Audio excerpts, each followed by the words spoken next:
Good morning, students. I am Ruchika Sharma from Cambridge International School, Dasua, your geography teacher.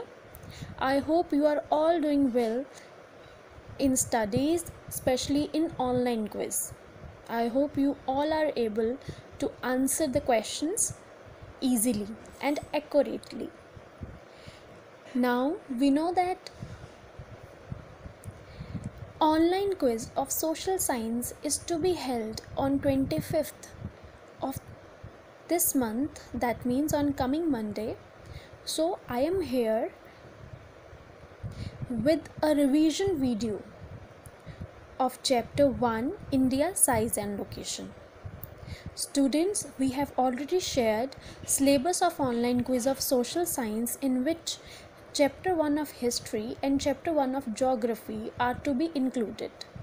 So without wasting time, let's revise chapter 1, whose title is India, size and location. We have already done this chapter before, and I have made 2 video lessons on this chapter also. You can revise it too. In total, we will have 2 revision video lessons. This is my first revision video lesson, in which I am going to revise few topics of this chapter. Basically, location and size of India. My only tip to attempt online quiz is to be punctual. Pay attention to the timings shared with you.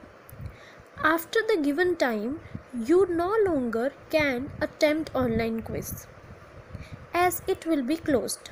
So don't forget to attempt the quiz in time. Now, talking about chapter 1, India, size and location, we know that India is one of the ancient civilizations in the world. India has contributed in the field of agriculture, industry, technology, and overall economic development. If we talk about India, then we must know India, with an area of about 32,87,263 square kilometer, is the 7th largest country in the world. The countries which have larger area than India are Russia, Canada, China, USA, Brazil and Australia. Moreover, India after China is the second most populous country in the world. Now let's know or revise the location of India. India is a vast country lying entirely in the northern hemisphere, whereas India totally lies north of equator. That is why it is in the northern hemisphere, whereas it totally lies to the east of the Greenwich line, that is the prime meridian, which means it is in the eastern hemisphere. So if anybody asks you which hemisphere does India lie, you will answer both northern and eastern hemisphere. While if we talk about in which hemisphere does India lie entirely, then you will say it's northern hemisphere only. Before going further, we must know the meaning of latitudes and longitudes. Let's talk about latitude and longitude now. Latitude and longitude are a system of lines used to describe the location of any place on earth. Lines of latitude run in an east-west direction across earth, while lines of longitude run in a north-south direction. Although these are only imaginary lines, they appear on maps and globes as if they actually existed. If we further talk about latitude, then latitudes or the lines of latitude are also called parallels. The equator is an imaginary line that lies halfway between the North Pole and the South Pole. It runs east-west all the way around Earth. And if we talk about latitudes, then equator is an example of it. While lines of longitudes run between the North Pole and the South Pole, these lines are also called meridians. Like lines of latitudes, meridians are measured in degrees, minutes, and seconds. The north-south line that marks 0-degree longitude passes through Greenwich, England. This is called the Greenwich or prime meridian. Greenwich was chosen for the prime meridian because when the system of latitude and longitude was established, Great Britain was a world leader in map making. So, example of longitude is Greenwich meridian or prime meridian.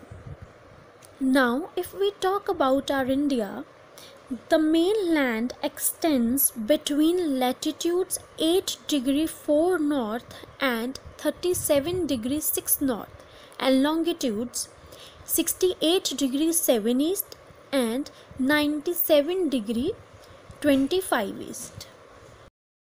You can see in the picture, map is given of latitude and longitude of mainland of India.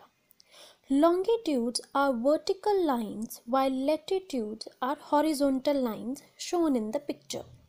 Dimensions are also given. You can see in the middle of India, the Tropic of Cancer 23 degree 30 minutes north is a line that divides the country into almost two equal parts. Thus, you can summarize that the Tropic of Cancer 23 degree 30 minutes north passes almost through the middle of the country and divides India into two equal parts. In this picture now, you can see the Tropic of Cancer divides the country into two equal parts.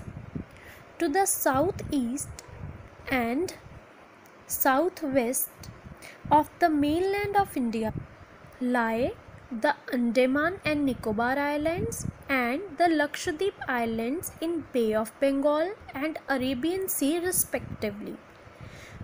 Actually, Indian Ocean is divided into two parts, the Bay of Bengal in the east and the Arabian Sea in the west. Now, India is located at the head of the Indian Ocean. India is the only country in the world after which an ocean is named. So, this was all about the location of islands of Indian Oceans. Students, till now we have discussed the location of India. Now, let's talk about size of India. The landmass of India has an area of 3.28 million square kilometer, while India's total area accounts for about 2.4% of the total geographical area of the world. It is clear that from this picture that India is the 7th largest country of the world. India occupies about 2.4% of the total geographical area of the world. I am repeating this. Now, students, let's talk about the coastline measurement of the boundary of India. India has a land boundary of about 15,200 kilometers. The total length of the coastline is the area which is shared by 9 states and 4 union territories of India. And if we talk about its total length of the mainland including Andaman and Nicobar and Lakshadweep, that is given 7,516.6 kilometers. That means the coastline of the mainland of India including islands is 7,516.6 kilometers, but the coastline along the mainland of India, excluding the islands, is about 6,100 kilometers. You should remember both length of coastlines including islands and excluding islands. The southernmost tip for the mainland of India is located in Kanyakumari, but for the whole country it is Indra Point in the Nicobar Islands. The Indra Point is submerged in sea area during the Indian Ocean tsunami in 2004. That is why now the southernmost point is located in Kanyakumari of India. These are some facts to be memorized by all of you.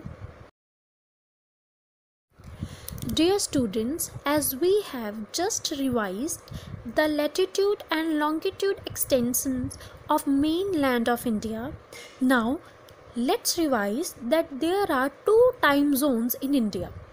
The latitudinal and the longitudinal extent of India is about 30 degrees each, but it seems the east-west extent is smaller than the north-south extent. The difference of local time between Arunachal Pradesh in the east and the Gujarat in the west is about 2 hours. Thus, India can fall into two time zones. The problem of two time zones was solved by selecting 82 degree 30 east longitudes as the standard meridian for India. This meridian passes through Allahabad in Uttar Pradesh.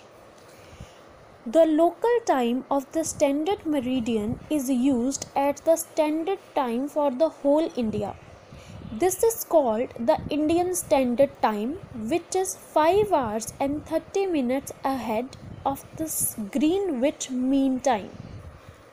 In other words, the longitudinal and latitudinal extent of the mainland is about 30.